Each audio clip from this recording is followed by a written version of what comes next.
مسافر الله. السلام علیکم. د شمشاد نړیوال ټلویزیون مینوالو، زه نزار یوسفزی د یو نوې خپرونې سره چې نوم یې دی زما د لرې وطن یاره، په دې کې تاسو ته هرکلی وایم. ګرانو مینوالو، څنګه چې تاسو ته پته ده چې ډېر بې شمېره په یو ډېر لوی تعداد کې پښتانه د خپل ګران او د جنت په شان د شتمن وطن نه په مسافرۍ باندې مجبوره دي. موږ نن د داسې مسافرو منځ ته راغلي یو. موږ به ګورو چې دی خپل وطن ته، خپلې خاورې ته، دی ته چې کومې راپېښې مسلې دي په هغې باندې څه سوچ او څه فکر لري. دی چې کله دې مسافرت له دلته کې راتلل، ځان سره کوم خوبونه راوړي، کوم سوچونه راوړي، کوم فکرونه یې راوړي د خپل روښانه مستقبل، د خپل ژوند. آیا دی در کومه حده پورې په هغې کې کامیاب شوي دي؟ نن ورته کومې ستونزې دلته راپېښې دي؟ دی کورنو ته په هغې وطن کې کومې ستونزې راپېښې دي؟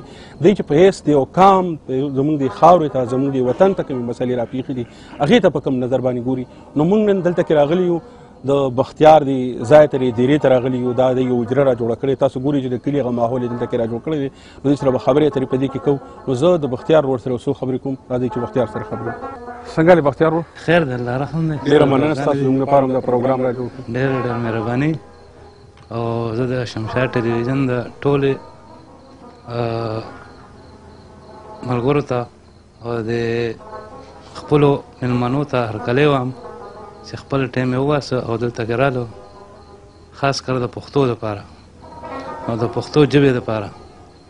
نو زما طرف نه ټولو ته هرکلی د زړه د اخلاصه. څومره وخت وشو د مسافرۍ په دې وطن کې راغلي؟ تقریبا 28 کاله کېږي. تا خو تا پوره نیم ژوند دلته تېر کړ. شپږ اتیا ځله بیا راغلی یم. نو چې کوم خوبونه، کوم ارمانونه، کوم سوچونه ځان سره وځه، کوم حده بریالي شي؟ نو بس تقریبا ډېر پکې پوره شوي دي، خو ډېر سوچونه داسې دي، ډېر ارمانونه داسې دي چې هغه لا نیمګړي دي. ځکه چې خپل ملک هم خپل ټایم د خپلو حجره کې خپل پښتو دپاره، د خپلې ژبې دپاره څه ټایم ورکول پکار دي. خو د ملک تقاضې د حالاتو داسې دي چې مسافرۍ باندې مجبوره کړي وو. ډېر لوی سوچ او فکر چې تا کم یو داسې څیز چې ته دې مسافرۍ ته مجبوره کړې چې دلته رالې؟ نو بس زمونږ د ملک حالات هم داسې دي، څه غریبي وه او څه چې کوم دی، نو د تعلیم خاص کر د تعلیم کمزوري وه چې مونږ لکه کوم هغه مخکې تګ دپاره په تجربه خو لکه تر دې ټایمه پورې مونږ رالو چې زمونږ کومه تجربه خو لکه مخکې مونږ نور تګ نه شو کولی، ولې چې زمونږ هغه تعلیم نشته چې مونږ مخکې مقام حاصل کړو. نو زمونږ خود په ډه باندې دا ارمان و چې زمونږ بچي هم چې کوم دی نو لکه ښه تعلیم وکړي. نو وی خو لکه چې کوم زمونږ هغه تمنا او کوم ارزو هغه پوره نه شو. هغسې ونه وي چې لکه څنګه مونږ زما ټول ملګرو ته دا خواست دی، خاص کر پښتنو ته چې په خپلو بچو باندې د ښه نه ښه تعلیم وکړي. نو هغوی په مخکې لار کې سره کوټ بیا نشته دی چې په کومه طریقه هغوی مخکې تلل غواړي چې هغوی لاړ شي. ستاسو له خبرو نه داسې معلومه شوه چې لکه سړي ته ژوند دا لارې روښانه کوي هم، اسانۍ هم د سړي په ژوند کې دا علم پیدا کوي، تعلیم پیدا کوي. نو پکار ده چې ټول پښتانه په خپلو خاص کر د شمشاد ټلویزیون دپاره چې کله مونږ دی ګورو نو د دې هغه پښتو چې څومره زمونږ خوښېږي او زمونږ زړه ته وغورځېده او څومره مونږ له مزه راکوي. نو زمونږ پښتو چې کومه ده، که وینا ده، که کتابي ده، خو هغسې نه ده چې کومه مونږ له ویل پکار دي یا هغې له مونږ له لوستل مونږ له پکار دي.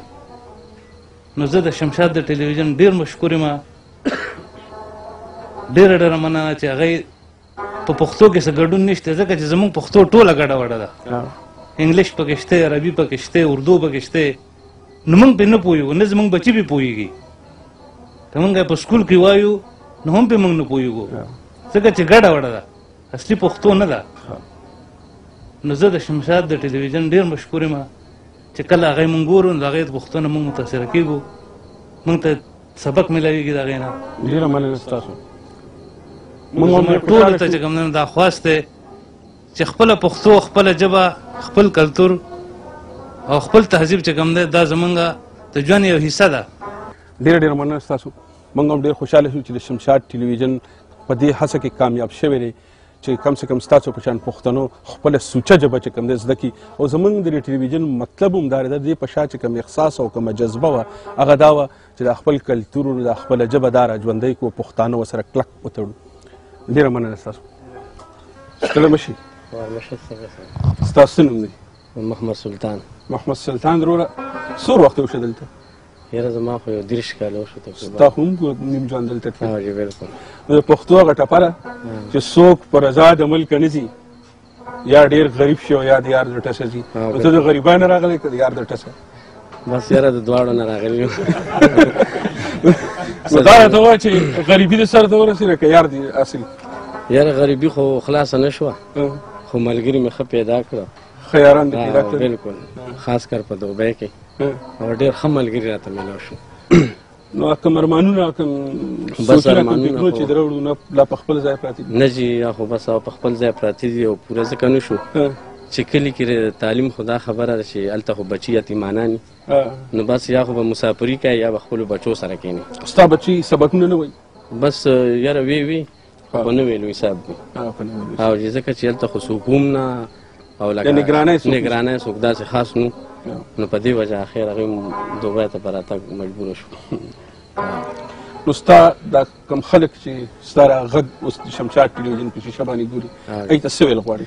بس زه خو ټولو ته دا وایم چې په خپلو بچو ښه تعلیمونه وکوي او بغیر د تعلیم نه بالکل بله لار نشته او سړی ړوند وي او یو مصره به ورته وکړم ټپه خو وکړه که نه خامخا او ملا پښتون چې ټپونه نه وځي. د خوشحالۍ یاران مې ډېر دي خدای غمرا ولې چې یار وپېژنم. واه واه د خوشحالۍ یاران مې ډېر دي خدای غمرا ولې چې یار وپېژنم. ډېر ښه محمد سلطان. ډېر ښه. زه د شمشاد ټلویزیون ډېر مشکور یم چې زموږ د اواز د کیمرې په سترګه باندې ټول ملګرو ته ورسوي خاص کر پښتنو ته. والسلام.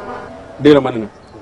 تاسو وکتل چې د کوم پښتون سره خبره کوي نو هر څوک وایي چې علم پکار دی او جدید نوی علم پکار دی چې پښتانه په خپلو بچو باندې سبقونه ووایي.